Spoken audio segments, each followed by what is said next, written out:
Hi everybody, thanks for joining me. I know it's been quite a while since I posted anything, and this is something out of the blue. This is just a public service announcement regarding our experiences during our recent cruise on the Pride of America, NCL, uh, between August 2nd and 9th in 2025. So that way we can get a relative date stamp as to what has happened. So I've read reviews in the past saying, about excursions and things that we can book with the cruise line and perhaps you can explore by yourself. The majority of the excursions to the crater and snorkeling we did book through the cruise line, and there are some advantages to that. And other areas we thought will do what other YouTubers have said, that you can Uber there and it's not an issue. You're in the state of Hawaii, it's the United States, and there should be no issues getting lifts or taxis. That is true to some extent if you are doing things from the large cities like Honolulu or perhaps on the island of Maui, that there are more people there, and of course there's more services provided. Keep in mind that one day a week the cruise ship arrives and there's probably thousands of people that go onto the shore, and many of them may rent cars or many of them may use Uber. And at the time that you have to go back to the ship, I'm sure all these people are trying to get an Uber to go back. And that's what happened to us. We were out of the way, about half an hour away from the port, and I used my Uber app. Even though there's good cell reception, we couldn't get one. So we had to hitchhike.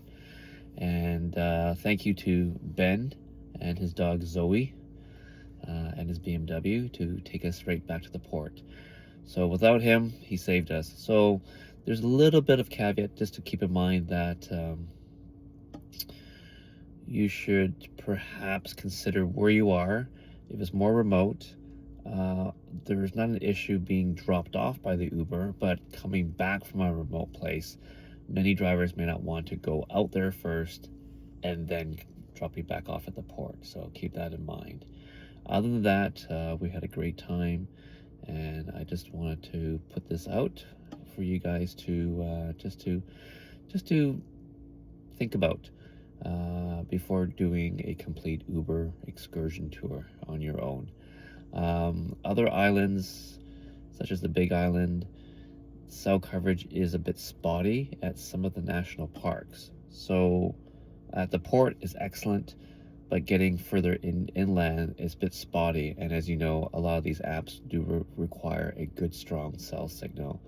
And once you're there, they drop you off, you may not be able to get back just because there's no cell signal. So there are little things to consider.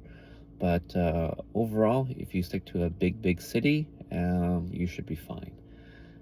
And another thing is that perhaps if you can't reserve an Uber on your return trip, then that's maybe an indication that it could be hard to get an Uber. That's just our experience. On a lighter note, if you're into getting some Hawaiian shirts, we found a pretty nice boutique, and Tori Richard, I'm wearing a shirt now. They come in cotton and mulberry, and for many years they are exclusive to Hawaii, and I think recently they're planning to open a actual boutique in Arizona. But other than that, it's online, and I just like their cotton. It's almost like an Egyptian feel cotton, very light, and it doesn't wrinkle as much as poplin. And they also offer shirts in mulberry, and their designs are quite unique. And so that way you can still wear your Hawaiian shirt to work. So thanks for enduring a few minutes of my talk, but I hope you found some information useful, especially regarding taking the Uber on certain islands. So again, the larger ones, takeaway is the larger ones, in Maui and Oahu, especially larger cities, you're fine. But the smaller ones, may be considering renting a car, because the car companies do have shuttles from their lot to the port. So that also is a convenience for you, and that will reduce the amount of stress that you may experience and the possibility of missing the boat. So other than that, have a safe summer. If you are on this cruise or going on this cruise, enjoy and take care.